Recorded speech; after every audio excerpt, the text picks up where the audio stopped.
What's up, nerds? Welcome to our special recap edition for Marvel's What If?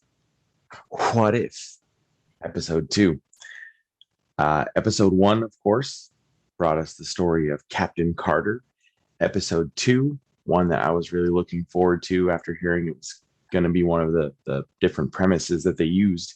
Jerry, tell these fine folks, our Them Nerds audience, what the premise of episode 2 was. It's what if T'Challa was taken by the Ravagers and made into Star-Lord. Yeah. Two cool things. Number one, the premise was just fun, but we got one more run with Chadwick Boseman. Yeah. So this was from what we know, the last appearance of Chad Boseman as T'Challa. Yeah. So, we know that for a fact he's filmed at least 4 episodes, or voiced at least 4 episodes of this What If series. So, but this will be the last time that we see him in, a T'Challa setting. Yeah.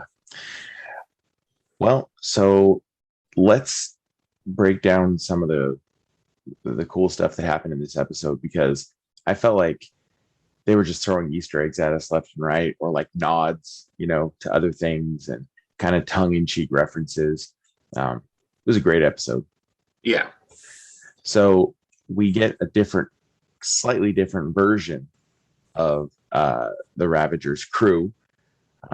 Taserface is still around. Yeah. It's a great name. And of course, big difference is, T'Challa is at the helm instead of Peter Quill. Yeah. Yeah. Basically, when they went down to go kidnap Peter Quill, they're looking for, a strong alien presence so that they can find them. And they happen to embark on Wakanda because obviously the asteroid has crashed there and that leaves a presence of space dust, I guess, or I don't know how vibranium works. Yeah. But, they meet this kid who ultimately wants to see the universe. And so they take him off with him on the journey.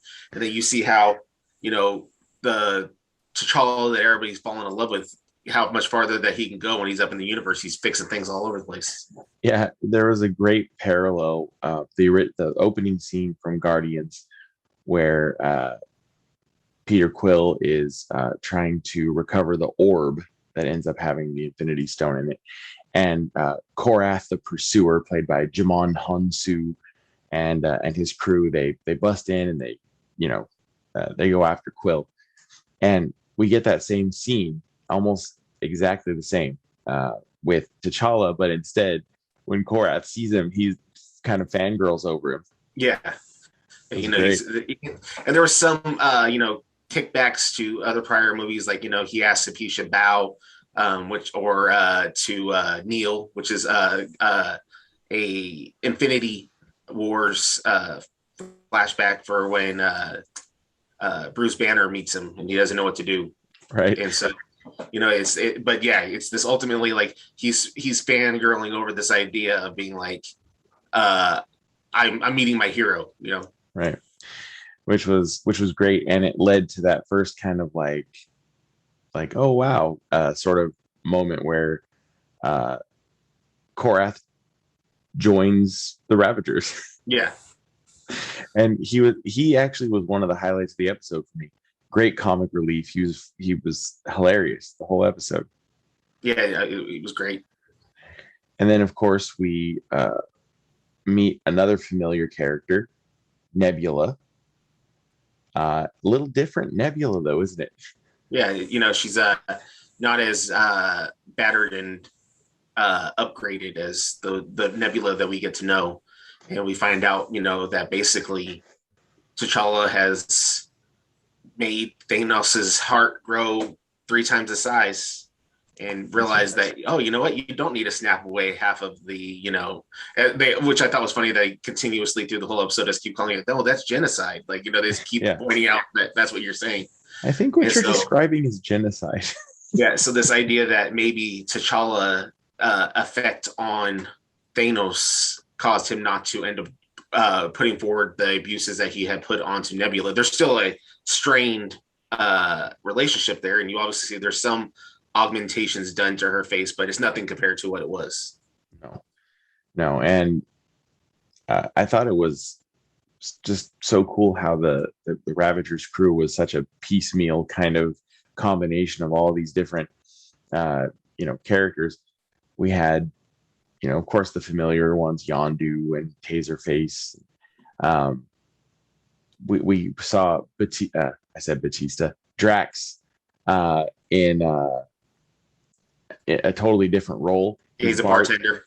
Bartender, and he's like talking about his wife and kid, which, obviously because Thanos never snapped, he saw his wife and kid. Yeah, Thanos never went to his planet and killed off, half the population there. So his family's still thriving. And this obviously, was controversy around this because Batista said that nobody ever approached him to voice the character. Yes. Although the creators of the show say our people contacted your people. We don't know what happened from there, but the guy that they got, once again, they did another good job where you really couldn't tell. So yeah, there were two roles in there that were not voiced by the original actors. That was Drax was not Batista, and the very little brief thing we saw at the end of Peter Quill was not Chris Pratt. But they got everybody else back, and even Josh Brolin was back as Thanos, which I thought was kind of a big get. To have everybody back. That was pretty good. So then we leave there, we go on our way to the collectors, and they're going to go there and come up with a plan. They're trying to get this, basically an organism that, from the sound of it, kind of can create as much food as the galaxy needs. Yeah. And so they go to the collector to go catch that, but they end up concocting a plan to try to do so. Right. And I also love the treatment of the collector in the films. He kind of had this like weak kind of like, cowardly, effeminate sort of like thing going on. And in this one, he was like, no, I've got like a bionic fist and I look like RoboCop and I'm going to whip your ass. Yeah. Yeah. And he played a great antagonist. Yeah. Did they actually get Del Toro to yeah. Also? Yeah, and I double checked the voice cast before we recorded this because I made such a big brain fart last week. Well, then there was also Easter eggs throughout it also where T'Challa and him get into a physical altercation, and they have a throwback to Hela with the helmet. You see Captain America's shield up there, which obviously is a questionable thing. Like what universe does this take place in? Because we just saw that in the last episode that there isn't a Captain America. There's a Captain Carter. And right. So makes you wonder, maybe we're not on the same multiverse obviously we know that the branches go everywhere. So, but I thought that was a great scene too, just to see him throwing the spears like how she does, and everything else. I thought that was great. And then, you see Nebula basically turned him in and turned on the team. And so you see that, Black Panther still has all the skills that he would have had as Black Panther, but now he's, Star-Lord. Right. And I think out of everything on this episode, Thanos, in this reality being, not that bad of a guy, T'Challa being Star-Lord, Nebula looking like Nebula looks, you're missing the most important part of the whole episode. Howard the Duck. Howard the freaking Duck. Yep. In case you don't know, Howard the Duck had a movie in the 1980s, which is a masterpiece. If you haven't seen it, just check our videos and watch the review of it. It is a glorious film that needs to be watched by all. It's a steaming pile of horse excrement, and no one should subject their eye holes to that film. Which they've taken a totally different direction in the cartoon version of it. Right. And I think it's actually kind of fun to see this version of it, play out through the MCU. They totally could reboot it in a way that people would enjoy it. Yeah. Well, there was already talk of having Howard the Duck return in sort of this offbeat kind of team up situation, and then all of that got canceled. Yeah, I could actually see it. Like, after the movies, when they first started coming out, they used to do those little shorts. They could just do like, a 5 minute little short of Howard the Duck every few movies that got put in, kind of like a Stanley cameo where he just shows up in places like, why is he here? Well, obviously we know why he's in this episode, because he played a pivotal role in Guardians of the Galaxy. But so you see this one, and because of that, we find out that Nebula actually did double cross T'Challa. She was actually, they concocted this whole plan the whole time. Right. And she ends up, was it her that ends up putting the plants up the guy's nose or in his mouth or whatever, and he starts branching off, plants growing out from the inside of him. Yeah. And they get out with their plan and get their little canister of fertilizer. Yeah, I actually, that the scene where she allowed some of the whatever it was of Genesis something or whatever, she allowed some of it to come out, and it made a big plant. Yeah. I actually thought that whole scene was really good, where Thanos was sacrificing himself so that his daughter could get away. Yeah. And then she comes back and helps him, and they're fighting as a team. Thanos is a total a-hole in the live action MCU. He's a mega villain. We are supposed to hate him. A 30-minute animated show, and he's a sympathetic character already. See, I think the exact opposite. I think that Thanos in the live action isn't really a bad guy. Yes, he does bad things, but in reality, what he's saying is there's not enough for everybody, and so you got to pick and choose who's going to live and who's going to die. I think you're describing genocide. Yeah. He's bad because ultimately, like, what you're doing is wrong, but what he's saying isn't it's not the wrong answer. If he was just an idea man, then we'd be all right. But unfortunately, he's a man of action. Yeah, he has a plan. It didn't go well for anyone, for at least half of everyone. I mean, it went well for at least a movie. True. Went quick. So in episode 1, Captain Carter ended up in the I think we thought it was the 2012 Avengers time spot, coming out of that tentacle portal thing, and it kind of seemed to tie into something greater. We didn't get that in this episode. No, and in fact, if you think about it, so T'Challa was taken in, I think it said 1988. Yeah. 20 years later would put him at 2008, which means that he's around the same timeline as when Iron Man's first movie came out. How much do you want to bet? If we're talking about, I'm glad you brought that up. I'm glad you're a numbers guy. Yeah, you're my math guy. I'm good at math and names, like two strongest suits. But I'm glad you brought that up, because if we're gonna have that moment sort of parallel with the Iron Man events, we know there's going to be an episode where Tony Stark is attacked in that convoy, just like in Iron Man.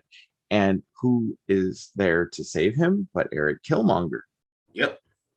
And that's an interesting connection. I wonder if these two events on the timeline bump into each other. Could. I mean, at the end of this one, if you think about it,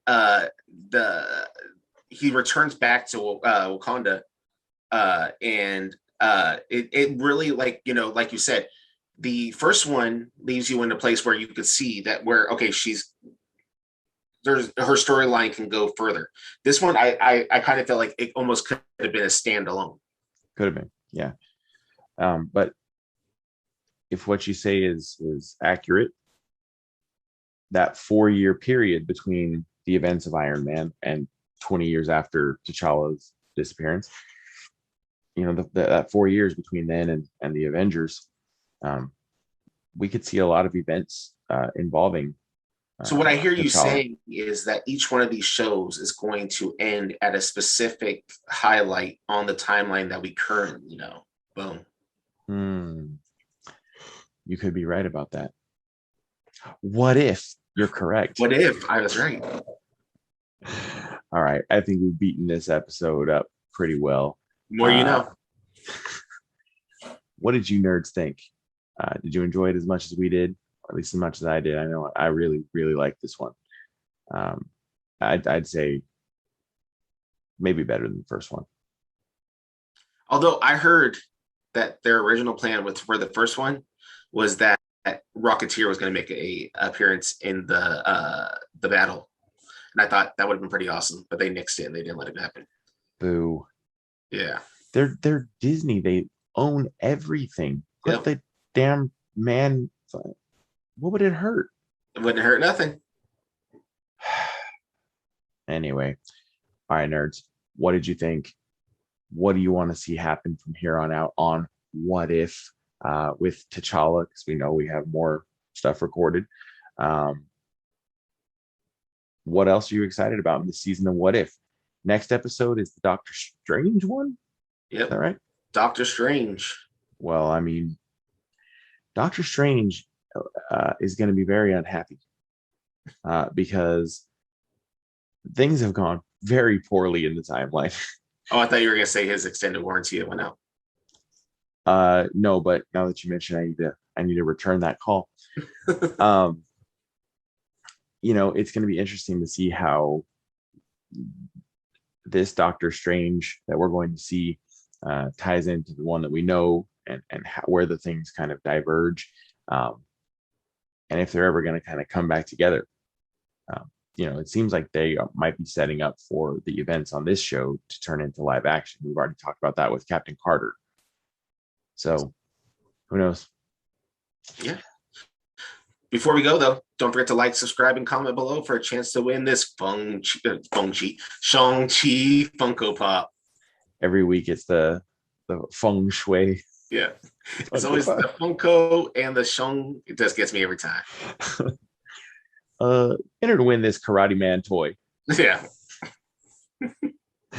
All right, nerds. Be good. Be good to each other. Stay nerdy. Later, nerds.